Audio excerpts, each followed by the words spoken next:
नमस्कार, स्वागत है आपका डीडी न्यूज पर। मैं रेशमा आपके साथ। आइए नजर डाल लेते हैं इस वक्त की हेडलाइंस पर। वैश्विक आर्थिक अनिश्चितताओं के बीच भारतीय अर्थव्यवस्था ने एक बार फिर दिया अपनी दमदार क्षमता का परिचय। वित्तीय वर्ष 2025-26 में देश की वास्तविक सकल घरेलू उत्पाद वृद्धि दर 7.7% रही।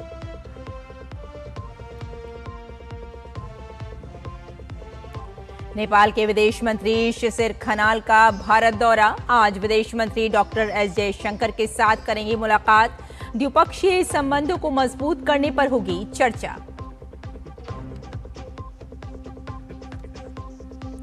भारत अमेरिका व्यापार समझौते के पहले चरण को जल्द मिलेगा अंतिम रूप।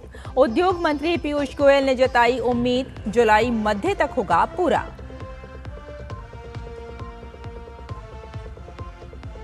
अमेरिका का 4 ईरानी ड्रोन मार गिराने का दावा। ईरान के रडार ठिकानों पर भी किया हमला। ईरान का दावा, ओमान की खाड़ी में अमेरिकी युद्धपोतों पर चेतावनी के तौर पर दागी मिसाइलें और ड्रोन। सीज फायर टूटने का बढ़ा खतरा। और भारतीय ग्रैंड मास्टर प्रज्ञानंदा ने रचा इतिहास। नॉर्वे शतरंज खिताब जीतने वाले बने पहले भारतीय। कार्लसन को भी दी मात।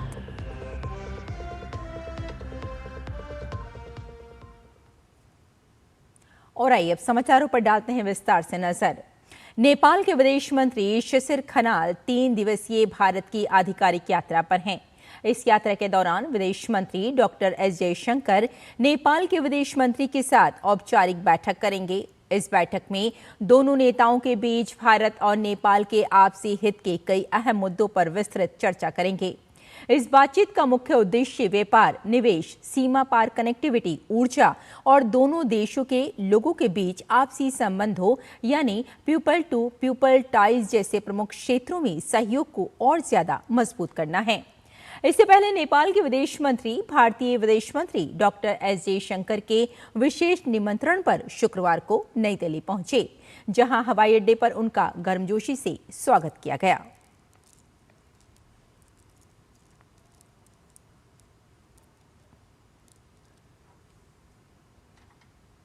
भारत और अमेरिका द्विपक्षीय व्यापार समझौते के पहले हिस्से को अंतिम रूप देने की दिशा में तेजी से आगे बढ़ रहे हैं।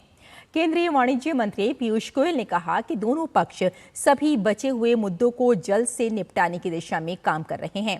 दोनों देशों ने फरवरी में इस व्यापार समझौते पर प्रारंभिक सहमति बनाई थी, लेकिन अमेरिकी सुप्रीम कोर्ट द्वारा राष्ट्रपति डोनाल्ड ट्रंप के कुछ बड़े टैरिफ उपायों को रद्द करने के बाद बातचीत धीमी हो गई थी। इस सप्ताह नई दिल्ली में हुई बैठकों के बाद बातचीत फिर तेज हो गई। इस समझौते के पहले हिस्से से भारत को अन्य देशों के मुकाबले विशेष व्यापारिक लाभ मिलने की संभावना है। गोयल ने संभावना जताई कि अगले महीने के मध्य तक इस समझौते के पहले हिस्से को पूरी तरह लागू करने में सक्षम होंगे। इसके अलावा इस महीने के अंत तक अमेरिका की उच्च स्तरीय टीम भारत का दौरा कर सकती है। और विश्व पर्यावरण दिवस के अवसर पर देश को स्वच्छ और सस्ता ईंधन का नया विकल्प मिला है। पेट्रोलियम एवं प्राकृतिक गैस मंत्री हरदीप सिंह पुरी ने E85 फ्लैक्स फ्यूल लॉन्च किया। पेट्रोल की तुलना में कम कीमत, कम कार्बन उत्सर्जन और किसानों की आय बढ़ाने की क्षमता वाले इस ईंधन को आत्मनिर्भर भारत और हरित ऊर्जा की दिशा में एक बड़ा कदम माना जा रहा है। केंद्रीय मंत्री हरदीप सिंह पुरी ने E85 फ्यूल को एक क्रांतिकारी कदम बताया। E85 एक बहुत रेवोल्यूशनरी और बहुत सिग्निफिकेंट स्टेप है। इसकी शुरुआत के लिए अभी से 50 से 100 डिस्पेंसिंग स्टेशन ऐसे होंगे दिल्ली नेशनल कैपिटल रीजन में और महाराष्ट्र में मुंबई, पुणे, नागपुर सेक्शन में। पर कुछ ही महीनों में दिसंबर 2026 में ये 50-100 से बढ़ के 500 तक इनकी नंबर बढ़ेगा और दिसंबर 2027 तक 5000 डिस्पेंसिंग स्टेशन होंगे। This fuel will be dispensed normal fuel से 20 रुपए पर litre come. So that will be an additional advantage. वैश्विक अर्थव्यवस्था जहां अनिश्चितताओं और चुनौतियों से जूझ रही है, वहीं भारत विकास की नई इबारत लिख रहा है। वित्त वर्ष 2025-26 में 7.7% की जीडीपी वृद्धि के साथ भारत ने एक बार फिर दुनिया की सबसे तेजी से बढ़ती प्रमुख अर्थव्यवस्थाओं में अपनी मजबूत मौजूदगी दर्ज कराई है। भारत की ग्रोथ स्टोरी पर देखिए हमारी खास रिपोर्ट। वैश्विक आर्थिक अनिश्चितताओं, भू राजनीतिक तनाव और व्यापारिक चुनौतियों के बीच भारत ने एक बार फिर अपनी दमदार क्षमता का परिचय दिया है। वित्तीय वर्ष 2025-2026 में देश की वास्तविक सकल घरेलू उत्पाद वृद्धि दर 7.7% रही, जबकि नॉमिनल जीडीपी में 8.9% की प्रभावशाली वृद्धि दर्ज की गई। सांख्यिकी एवं कार्यक्रम कार्यान्वयन मंत्रालय द्वारा जारी इन आंकड़ों ने साबित कर दिया है कि भारत दुनिया की सबसे तेजी से बढ़ती अर्थव्यवस्थाओं में अपनी अग्रणी स्थिति को मजबूत बनाए रखा है। ये वृद्धि कोई संयोग नहीं बल्कि विनिर्माण, सेवा और कृषि सेक्टर की साझा मजबूती का प्रमाण है। सांख्यिकी एवं कार्यक्रम कार्यान्वयन मंत्रालय द्वारा जारी इन आंकड़ों के मुताबिक भारत के मैन्युफैक्चरिंग सेक्टर ने जीडीपी में सबसे ज्यादा मजबूती दी। विनिर्माण क्षेत्र में दोहरे अंकों की वृद्धि दर्ज की गई और पूरे सेकेंडरी सेक्टर को 8.8% की मजबूत वृद्धि प्रदान की। उत्पादन गतिविधियों में तेजी, बुनियादी ढांचा परियोजनाओं पर बढ़ता सरकारी खर्च, घरेलू मांग में सुधार और निर्यात में उछाल ने इन क्षेत्र को नई ऊंचाई पर पहुंचाया है। पीएलआई योजनाएं, बढ़ते निवेश और घरेलू बाजार की मजबूती ने मैन्युफैक्चरिंग को गति दी, जिसका सीधा लाभ रोजगार सृजन और पूंजी निवेश दोनों में दिखा। ऐसे में भारतीय मैन्युफैक्चरिंग सेक्टर अब न केवल घरेलू जरूरतों को पूरा कर रहा है, बल्कि वैश्विक आपूर्ति श्रृंखला में अपना महत्वपूर्ण स्थान बना रहा है। भारत के ग्रोथ इंजन को सर्विस सेक्टर ने भी मजबूती प्रदान की। व्यापार, होटल, परिवहन, संचार, प्रसारण, भंडारण, वित्तीय, रियल एस्टेट और पेशेवर सेवाओं ने दोहरे अंकों में वृद्धि दर्ज की। इसका नतीजा ये रहा कि तृतीय क्षेत्र की वृद्धि दर 9.3% पर पहुंच गई, जो अर्थव्यवस्था के सभी प्रमुख क्षेत्रों में सर्वाधिक है। पर्यटन, डिजिटल सेवाएं, बैंकिंग, वित्तीय सेवाएं और लॉजिस्टिक क्षेत्रों में आई तेजी ने इस प्रदर्शन को और बेहतर बनाया। केंद्र सरकार की मजबूत कृषि नीतियों के चलते देश का किसान समृद्ध बन रहा है। साथ ही कृषि क्षेत्र के दम पर देश की जीडीपी भी नई उड़ान भर रही है। कृषि क्षेत्र की वृद्धि दर 3.2% रही। अच्छा मानसून, खाद्यान्न उत्पादन में वृद्धि और मत्स्य क्षेत्र के बेहतर प्रदर्शन ने ग्रामीण अर्थव्यवस्था को मजबूती दी। खाद्य सुरक्षा सुनिश्चित करने के साथ साथ ग्रामीण आय में वृद्धि ने उपभोग मांग को बल प्रदान किया, जिसका सकारात्मक प्रभाव समग्र अर्थव्यवस्था पर पड़ा। सांख्यिकी एवं कार्यक्रम कार्यान्वयन मंत्रालय द्वारा जारी आंकड़ों के मुताबिक वित्त वर्ष की आखिरी तिमाही में भी विकास की रफ्तार कायम रही। वास्तविक जीडीपी 7.8% और जीवीए 7.9% बढ़ा। इस दौरान जीएफसीएफ में 10.8% का शानदार उछाल और पीएफसीई में 7.1% की वृद्धि ने साबित कर दिया कि निवेश और उपभोक्ता विश्वास दोनों मजबूत बने हुए हैं। इस वित्त वर्ष की सबसे बड़ी खासियत ये है कि विकास किसी एक क्षेत्र पर आश्रित नहीं रहा। कृषि ने ग्रामीण आधार को मजबूत किया तो मैन्युफैक्चरिंग ने औद्योगिक गति प्रदान की और सर्विस सेक्टर ने ऊंची उड़ान भरी। मजबूत घरेलू मांग, बढ़ता निवेश, सरकारी बुनियादी ढांचा खर्च और नीतिगत सुधारों ने मिलकर ये करिश्मा किया है। वैश्विक मंदी के दौर में 7.7% की वास्तविक जीडीपी वृद्धि दर भारत के आर्थिक सुधारों की निरंतरता का प्रमाण है। अजय मिश्र और अमरेंद्र गुप्ता की रिपोर्ट, डीडी न्यूज।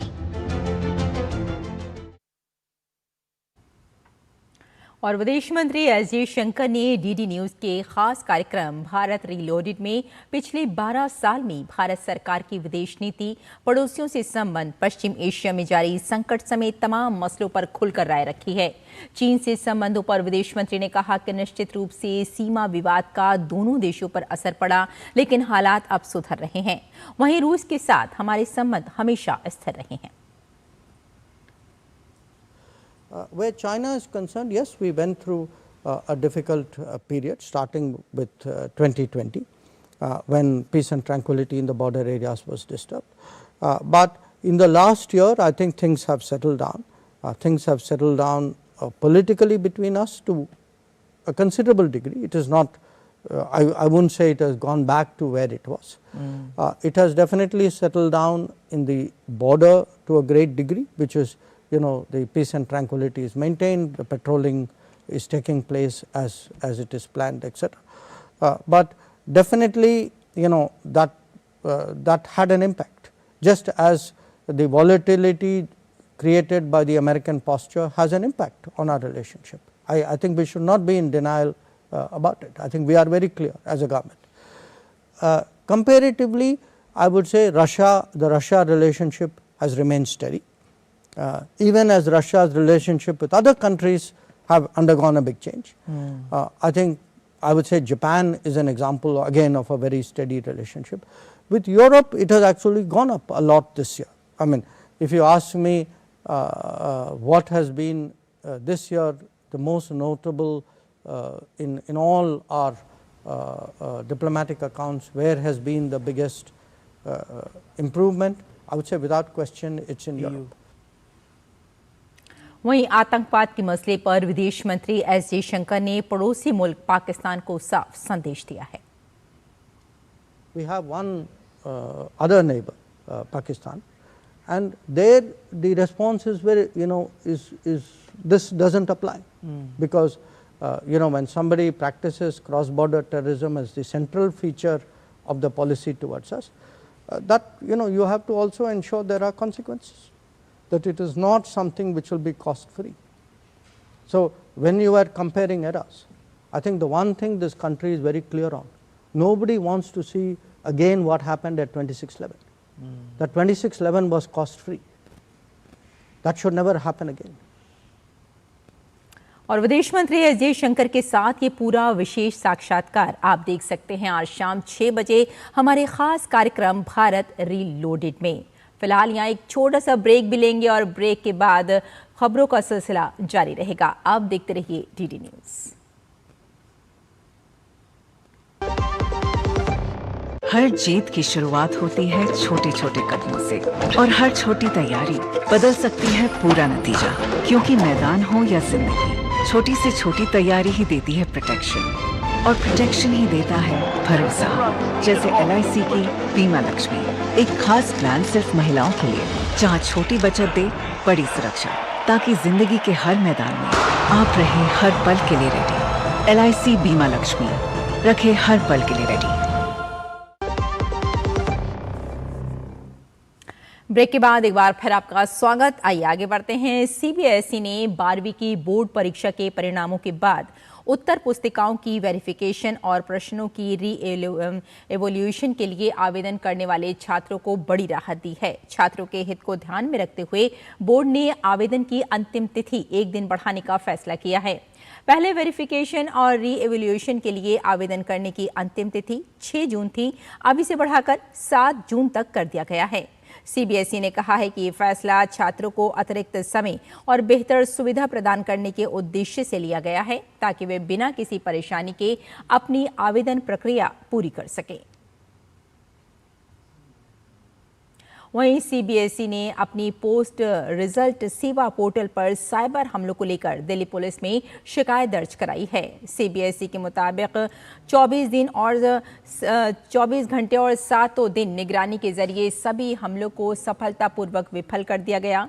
डेटा में कोई सेंध नहीं लगी और न ही सिस्टम से कोई समझौता हुआ है। बोर्ड ने मामले की विस्तृत जांच और दोषियों के खिलाफ कानूनी कार्रवाई की मांग की है। CBSE के अनुसार ये पोर्टल 2 जून 2026 को शुरू किया गया था, ताकि कक्षा 12वीं बोर्ड परीक्षा में शामिल छात्रों को उत्तर पुस्तिकाओं के सत्यापन, अंक पुनर्गणना और साथ में पुनर्मूल्यांकन जैसी परीक्षा पश्चात सेवाएं उपलब्ध कराई जा सकें। बोर्ड ने बताया कि 3 दिन के दौरान पोर्टल पर बार-बार साइबर हमले किए गए। इन हमलों में देश और विदेश के विभिन्न IP एड्रेस से बड़ी मात्रा में हानिकारक ट्रैफिक भेजा गया। प्रारंभिक जांच से संकेत मिले हैं कि हमलावरों का उद्देश्य प्लेटफॉर्म को अस्थिर करना, वास्तविक उपयोगकर्ताओं की पहुंच बाधित करना तथा राष्ट्रीय हित के विरुद्ध कार्य करने वाले तत्वों द्वारा अनधिकृत रूप से सूचनाएं प्राप्त करने का प्रयास करना था। CBSE ने कहा कि हमलों की प्रकृति, पैमाने और उनके सुनियोजित तरीके को देखते हुए मामले को गंभीरता से लिया गया। इसी के मद्देनजर दिल्ली पुलिस की IFSO यूनिट से संपर्क कर विस्तृत जांच शुरू करने का अनुरोध भी किया गया है।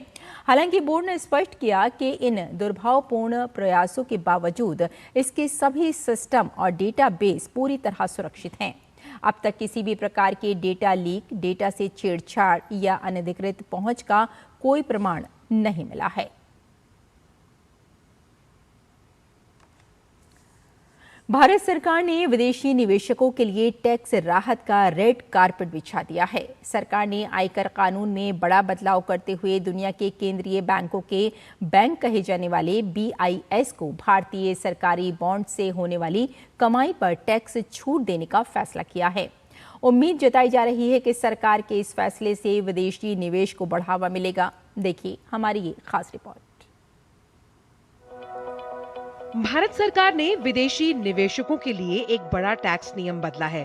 सरकार ने आयकर संशोधन अध्यादेश 2026 जारी कर दिया, जिसके तहत कुछ विदेशी निवेशकों को भारतीय सरकारी बॉन्ड यानी गवर्नमेंट सिक्योरिटीज से होने वाली आय पर टैक्स में छूट मिलेगी। सरकार ने जिनके लिए इस छूट का प्रावधान किया है उनमें विदेशी संस्थागत निवेशक यानी FII और बैंक फॉर इंटरनेशनल सेटलमेंट्स यानी BIS को शामिल किया गया। सरकार के अनुसार ये बदलाव 1 अप्रैल 2026 से प्रभावी माना जाएगा। अगर सरकार के इस फैसले को आसान भाषा में समझे तो मान लीजिए कोई विदेशी निवेशक भारत सरकार के बॉन्ड खरीदता है तो इन बॉन्ड से उसे 2 तरह की कमाई हो सकती है। पहली, बॉन्ड रखने पर मिलने वाली नियमित आय और दूसरा, बॉन्ड बेचने पर होने वाले फायदे। अब सरकार ने कहा कि पात्र विदेशी संस्थागत निवेशकों और बैंक फॉर इंटरनेशनल सेटलमेंट्स को इस कमाई पर टैक्स में छूट दी जाएगी। मतलब साफ है, अब भारत के सरकारी बॉन्ड में निवेश कीजिए, पैसा लगाइए, टैक्स की चिंता मत कीजिए। भारत सरकार का ये एक ऐसा फैसला है जो आम लोगों को भले ही तुरंत महसूस ना हो, लेकिन भारत की इकोनॉमी के लिए बड़ा गेम चेंजर साबित हो सकता है, क्योंकि सरकार ने इस टैक्स छूट में बैंक फॉर इंटरनेशनल सेटलमेंट्स यानी BIS को शामिल किया। अगर आप IMF और वर्ल्ड बैंक से परिचित हैं, तो BIS को भी उसी लीग का एक बड़ा खिलाड़ी समझिए। इसे अक्सर सेंट्रल बैंक्स का बैंक कहा जाता है। अब नए नियमों के मुताबिक अगर BIS भारत के सरकारी बॉन्ड में पैसा लगाता है तो उसे बॉन्ड पर होने वाली नियमित आय यानी बॉन्ड पर मिलने वाले रिटर्न पर कोई टैक्स नहीं देना होगा और बॉन्ड बेचकर होने वाले मुनाफे पर भी कोई टैक्स नहीं देना होगा। मतलब सीधी पॉलिसी है कि आप केवल निवेश कीजिए और बेहतर रिटर्न पाइए। ग्लोबल निवेशकों को सरकार का संदेश साफ है, भारत आइए, निवेश करिए, मुनाफा कमाइए, टैक्स बचाइए। और भारत को ग्लोबल इन्वेस्टमेंट हब बनाने की दिशा में सरकार ने एक और बड़ा कदम उठाया है। शेयर मार्केट से लेकर गवर्नमेंट बॉन्ड्स तक विदेशी निवेशकों के लिए कई नियम आसान किए गए हैं। इतना ही नहीं, सरकारी प्रतिभूतियों में निवेश से होने वाली कमाई पर टैक्स रिलीफ का भी ऐलान किया गया है। इस पहल से भारत में विदेशी निवेश बढ़ने और कैपिटल मार्केट को नई मजबूती मिलने की उम्मीद है। देखिए ये खास रिपोर्ट।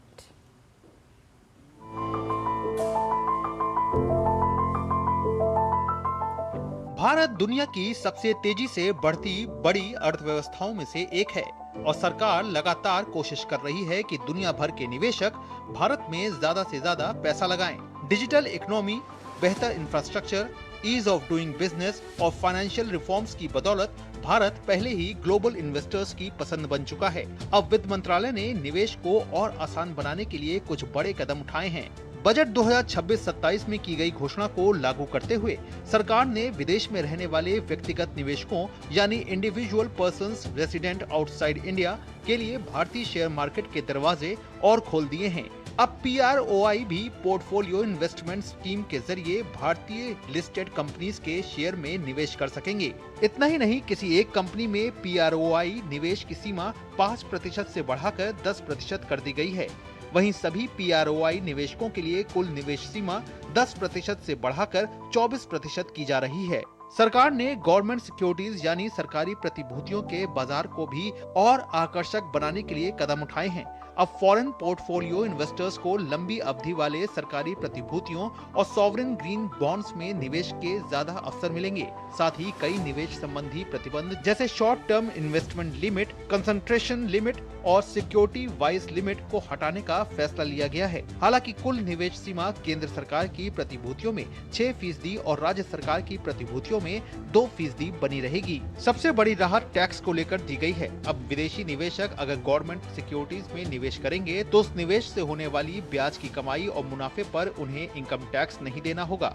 ये छूट 1 अप्रैल 2026 से लागू होगी। सरकार का मानना है कि इससे पेंशन फंड्स, इंश्योरेंस कंपनीज और सॉवरेन वेल्थ फंड्स जैसे बड़े ग्लोबल इन्वेस्टर्स भारत की ओर आकर्षित होंगे। कुल मिलाकर लक्ष्य साफ है, भारत में निवेश को आसान बनाना, विदेशी पूंजी को आकर्षित करना और देश को ग्लोबल इन्वेस्टमेंट हब के रूप में और मजबूत बनाना है। Bureau report, DD news. और देश के कई राज्यों में मानसूनी बारिश की शुरुआत हो चुकी है। मौसम विभाग ने कर्नाटक, महाराष्ट्र और आंध्र प्रदेश के कुछ हिस्सों में अगले 2 से 3 दिनों में दक्षिण पश्चिम मानसून के आगे बढ़ने का अनुमान लगाया है। गोवा और तमिलनाडु भी ऐसी ही स्थिति वहां बनी रहेगी। केरल और माहे के कुछ हिस्सों में आज मूसलाधार बारिश का रेड अलर्ट जारी किया गया है। पूर्वोत्तर भारत में भी अगले 7 दिनों के दौरान अलग अलग स्थानों पर भारी से बहुत भारी बारिश का दौर जारी रहने की संभावना है। उत्तराखंड में शुक्रवार को कई स्थानों पर बारिश हुई, जिसके कारण तापमान में काफी गिरावट दर्ज की गई। यहां आज भी तेज हवाओं के साथ गरज, बिजली और ओलावृष्टि होने की संभावना है। मौसम विभाग ने दिल्ली में शनिवार और रविवार के लिए बारिश का अनुमान जरूर लगाया है, मगर कोई अलर्ट जारी नहीं किया है।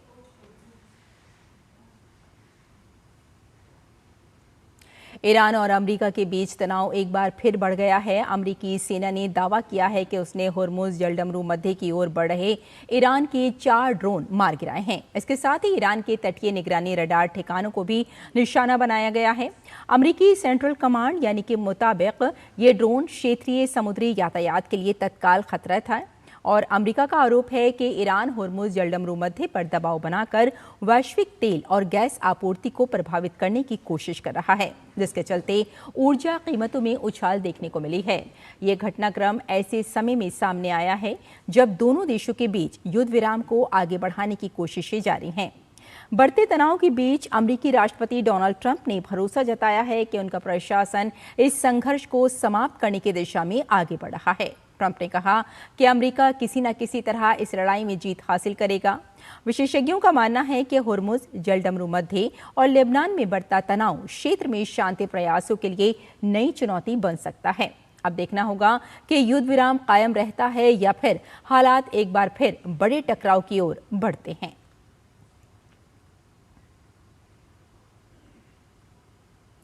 वहीं ईरान की नौसेना ने दावा किया है कि उसने अमेरिकी युद्धपोतों की गतिविधियों के जवाब में चेतावनी स्वरूप मिसाइलें और ड्रोन दागे हैं।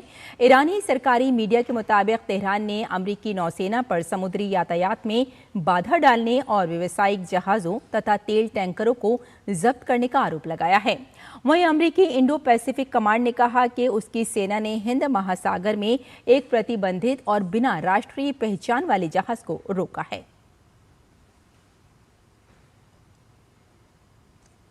और भारतीय शतरंज के युवा सितारे और ग्रैंड मास्टर आर प्रज्ञानंदा ने इतिहास रचते हुए प्रतिष्ठित नॉर्वे शतरंज टूर्नामेंट का खिताब अपने नाम कर लिया है। प्रज्ञानंद ने अंतिम दौर में जर्मनी के विंसेंट कीमर को हराकर ये बड़ी उपलब्धि हासिल की और इस टूर्नामेंट को जीतने वाले पहले भारतीय खिलाड़ी बन गए। इस जीत की सबसे बड़ी खासियत ये रही कि प्रज्ञानंद ने इस टूर्नामेंट में विश्व नंबर 1 मैग्नस कार्लसन को 2 बार क्लासिकल मुकाबलों में हराया। तो इस बुलेटिन में फिलहाल इतना ही, लेकिन डीडी न्यूज़ पर खबरों का सिलसिला जारी रहेगा। नमस्कार।